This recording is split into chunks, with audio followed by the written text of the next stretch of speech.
Gwen! No, please. Deaths are never good, but they're super important in superhero movies. Call it a lazy trope or anything you want, but superhero movies really need these watershed moments that flip the entire plot on its head. These crucial moments can be betrayal, a sudden realization of something awesome, or something as devastating as the death of a loved one. So today we're looking at those pivotal deaths that crushed our worlds and changed our heroes for better or worse. This is going to be one hell of a tearjerker. You've been warned. Even I don't know what it does. Want to find out?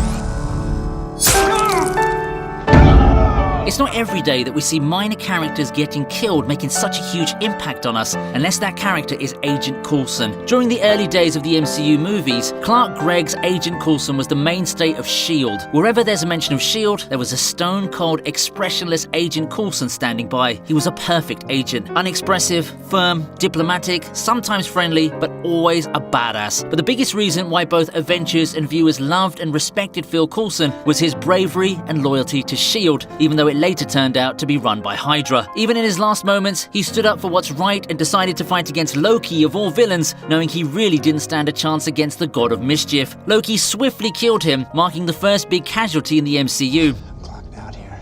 Not an option. It's okay, boss.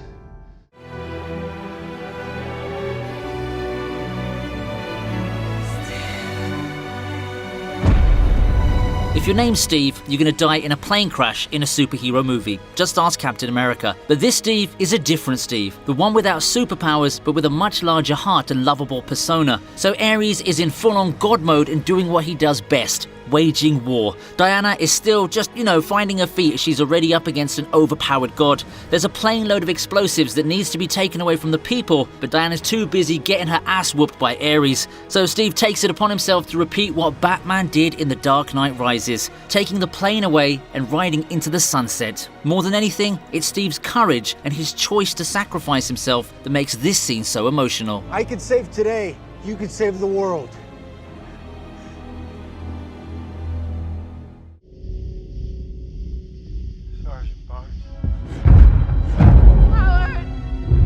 Up next is the time when the Winter Soldier broke Tony Stark's parents like paperclips. Everything that we see and know of Tony Stark, everything can be summed up to his traumatic childhood where he grew up without a mother to look after him and a father to guide his genius. The playboy billionaire totally lost his shit when he finally came to know about the killer of his parents. If people come clean to him, Tony would have been devastated, obviously, but considering how Bucky was under command, he could have come to terms with it eventually. But in comes the lies and the betrayal. Captain America knew about it and kept it to himself till the last moment, making the fired up scene so awesome.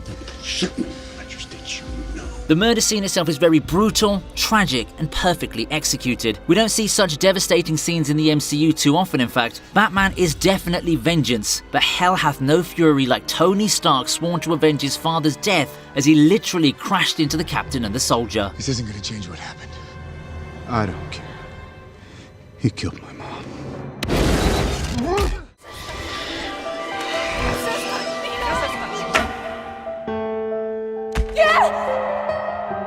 And speaking of tragedy, Magneto says, "What's up?" Eric Lensher's life is defined by tragic losses, one after another. His mother was killed right in front of him, setting him up on a dark path, and then he lost his siblings and close ones. But the ones that hurt the most and contributed most to Magneto's absence of morality are the deaths of his wife and child. Eric tries to leave his Magneto days behind and live a better life, but the past soon catches up with him. The police get hold of his family, question them, Eric accepts his true identity and gets arrested. It's too much for a young daughter to see her father being taken away and a squabble starts.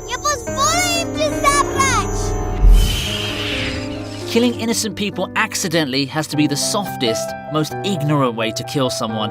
Imagine the pain of Magneto holding his dead wife and daughter in his hands, the last nail in the coffin. He really lets loose and does a Yondu from Guardians of the Galaxy. For what it's worth, the guards really didn't want to kill them, but I guess that just makes it even more tragic, doesn't it? This is what I am.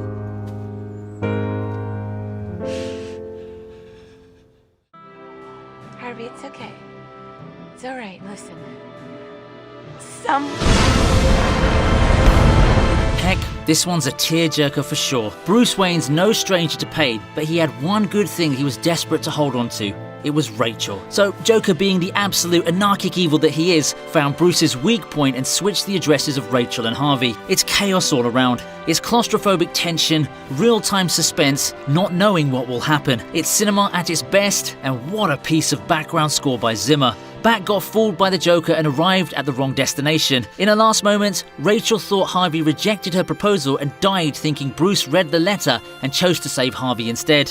What a pity. Rachel dies, Two-Face is born, and the Dark Knight just breaks from the inside. Bruce and Rachel had such a good bond, but Rachel's reasoning was even better, and frankly, we can't blame her. Now I'm sure the day won't come when you no longer need Batman. I hope it does.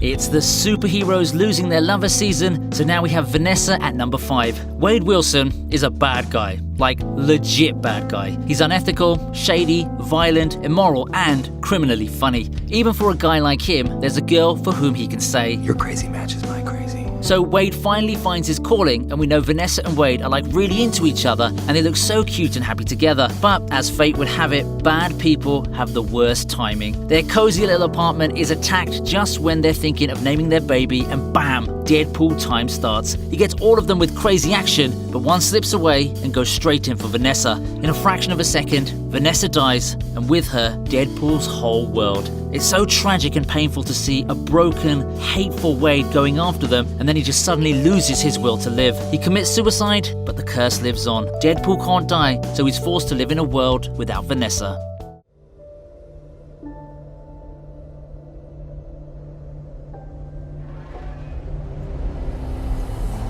Losing one family member to another? Boy, superheroes really get it rough. This time it's Clark Kent who has to bear the pain of losing his father, but thankfully he didn't turn evil straight away. John and Martha Kent firmly believe that Clark can't just go any day and be a superhero in shining armor. He needs to be ready for it, and more importantly, the world needs to be ready for him. And judging by how Batman vs Superman panned out, they weren't entirely wrong now, were they? A deadly tornado is on the loose, but John Kent goes full superhero and saves people and their dog. John knew that a moody teenage Kal-El shouldn't get drunk on power and do erratic stuff, so he keeps the faith and chooses to sacrifice himself to protect Clark's identity. Clark reasons later that his father was convinced and he chose to respect his father's wishes. It was a devastating scene and totally got us looking for the tissues.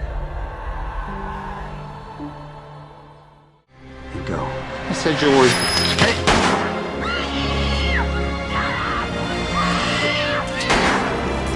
The most impactful death in superhero history, the death of Thomas and Martha Wayne. The pivotal moment that makes a Batman out of a Bruce Wayne. We all know how it rolls. The Wayne family goes for a night out with the child Bruce, and a low-life thug comes out of nowhere and threatens them for easy money. In the scuffle, the thug kills both Martha and Thomas Wayne right in front of Bruce. A young child is left alone in this world with his dead parents lying in the dark alley. Truly a tragic scene. More than the gruesomeness of the murder, it's the sudden violence and a sense of fear and helplessness that scar Bruce for life. He's made powerless by an insignificant lowlife, and his parents are there dead. This scene is so powerful in Bruce's life that it shapes his relationship with the darkness and what he becomes in the future. But it also leaves an indelible mark on us, the audience. Don't be afraid.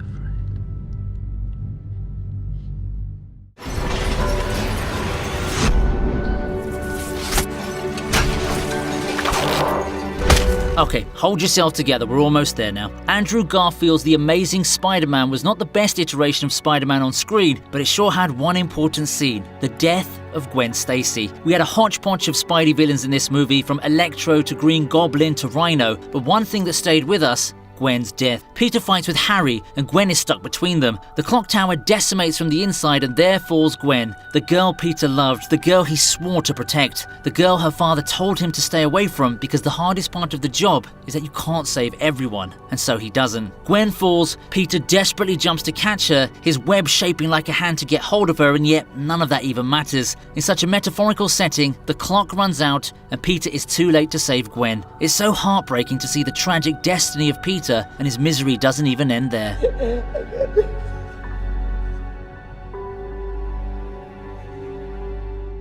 Peter. Over here, Uncle Ben.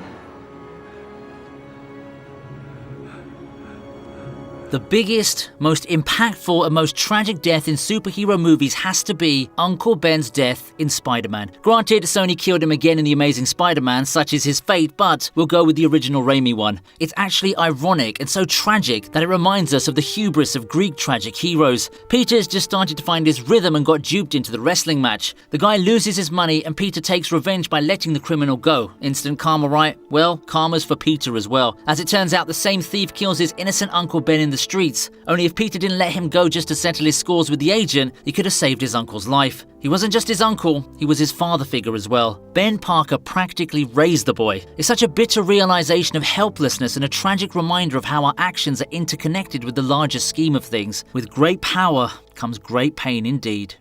Deaths shape our superheroes in ways they couldn't have anticipated. Some spiral down the rabbit hole, some take it in their stride, and some just can't get over it. The sacrifices are still necessary to signal groundbreaking shifts, and when the scenes are emotionally executed like these ones, it affects us as well. So which death scene left a significant mark on you? Tell me below in the comment box, and also let me know what other minor character death scenes you want us to cover, and we might just come up with a volume 2. Until then, like the video, subscribe to the channel TV Regent, and share it with your homies to relive the moments.